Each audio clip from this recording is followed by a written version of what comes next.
To ensure that the elephants would behave naturally when the camera started rolling, the production team spent several weeks getting the animals used to the IMAX equipment and vehicles. The elephants in Amboseli are used to vehicles being around them, but they're used to vehicles being on the roads. We, of course, can't be on the roads. We have to be where the elephants are.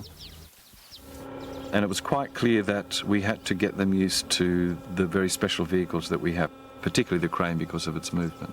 So we sent the vehicles by boat from Australia nearly 5 months before we were due to shoot. And then they spent about 6 weeks doing nothing but driving those vehicles day after day around the elephants. In the beginning, it just seemed as if it was never going to work. And there we sit, a lot of weird-looking people hanging out the doors and the windows and sitting on the platform, and the elephants just said, look, no way. And so the first 3 weeks were unbelievably frustrating. I actually thought the film could not be made. And then we had this sensational breakthrough day. We got onto this desert island in the middle of the swamp, and suddenly they accepted us. And we were, for the very first time, 4 to 5 feet away from them. And, you know, we had elephants around us and being incredibly relaxed. And from that day onwards, it was quite clear that things were going to be okay.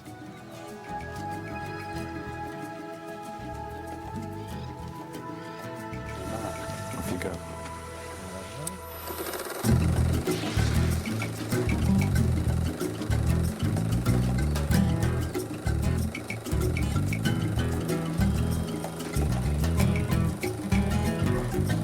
For their first film shot in IMAX, Discovery Channel Pictures chose a subject worthy of the world's largest film format. Africa's Elephant Kingdom is a story best told in a big screen theater with an image that is more than 4,500 times larger than an average television. 16mm is used for television and a little bit of cinema, and that's a 16mm frame there, which to me now looks so unbelievably small. And 35mm is what most cinema is shot on, and that's a 35mm frame there. And 70mm, which is in fact actually 65mm, leaving a little bit for the soundtrack, is here. But what happens with IMAX is that they turn the film sideways, whereas most film runs vertically through, and you're limited by the width of the film here. IMAX actually turns sideways so that you've got the opportunity to stretch the frame much more horizontally, and that's an IMAX frame there. And compared to 35mm, you can actually fit roughly 10 35mm frames inside one IMAX frame. IMAX is an invention of some old cinematographers from the Canadian National Film Board who decided they wanted to set up a new system that was the most perfect, where you would get the most perfect image. For a cinematographer, it's the ultimate challenge because you can get fabulous visual quality and at the same time you can't make any mistakes. I guess most people go into being a second camera assistant for 16mm or for something that's slightly smaller, but this is this huge format. And my job is very much about lifting heavy equipment, loading it into the car and handing it over to the first camera assistant, that's Peter. I mean, physically it was really difficult. 6 months down the line, my bones are feeling the stress.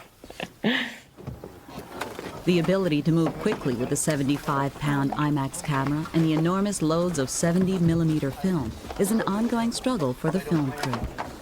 And when we're responding to things that are just happening like that, it's sometimes quite frustrating because when you've got a 16mm camera, you can just pop it up and go. With this, it takes a little bit of time.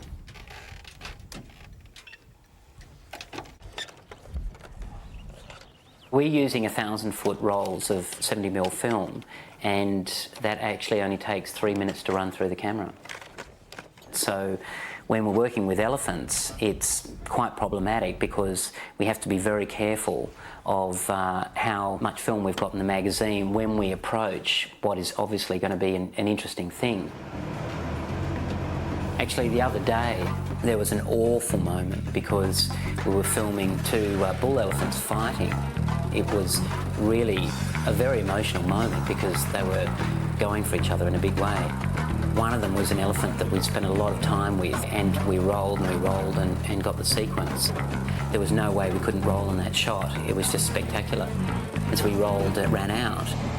And I had to change the magazine. In the moment we ran out and I was just getting into the camera, suddenly they came together with this incredible clash. And the one that we'd spent a lot of time with, its tusk just completely broke off and shattered, spinning through the air. And it was a once-in-a-lifetime opportunity for anybody, let alone an IMAX crew. And the light was perfect, the elephants were right there. And it was just tragic because there I was with the magazine in my hand. I couldn't get it on, and Michael was just like beside himself. It's the tragedy of IMAX 3-minute load. We got great stuff, but... Hey, James, have a look at this. Well, they got their tusks interlocked, and then Magna twisted like that. Gosh. And at the moment he twisted, there was like a gunshot, wasn't there? And it just broke off. All these pieces went flying in the air. He's going to be a sore boy for a while.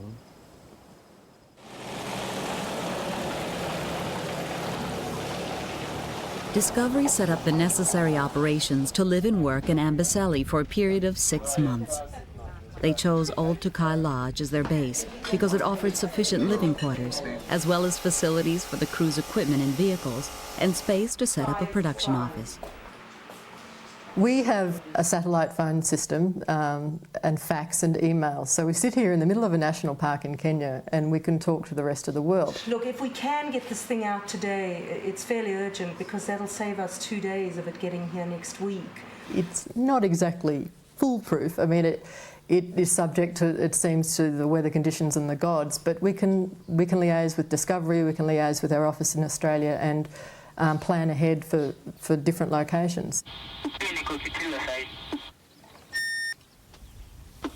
Okay, tell Michael, Vivian and Venus, they're out of the swamp. Tell them to come to Airport Road. Roger. Where's James? Well, we have a radio system, so every vehicle that we have has a radio in it. It's good fun sitting in the office and listening to their conversations sometimes. It just sounds bizarre. Well, we've got these two bull elephants, they're fighting above the car at the moment. Ian, over? Because Amboseli is one of the most isolated regions of the world, the production team could not simply purchase items as needed. Even the most basic materials had to be flown into the lodge. We had stuff coming from every corner of the world. Just sit this up and I'll cut that in half. We brought all sorts of things that seem absurd but that are actually quite difficult and or expensive to find in Kenya, like wood and nails, tyres, all sorts of replacement bits for the vehicles. We bought cooler boxes full of Tupperware so that we could take tea, coffee and food out on location. We bought tables, chairs for the office. We brought filing cabinets down to, pens, pencils and erasers. We've got a lot of expensive equipment here for a long period of time, and it only makes sense in a place like Kenya to put on extra security stuff. I mean, we haven't had any problems here. However, when we moved north, 2 of our crews were jumped upon by Somali bandits. Steve and I were taking the camera cart to Samburu. We're about 6 kilometres outside of the park when Somali bandits stepped out onto the road with AK-47s and started firing at us. So I ducked behind the dashboard and Steve tried to put the car in reverse and reverse out of there, and then another man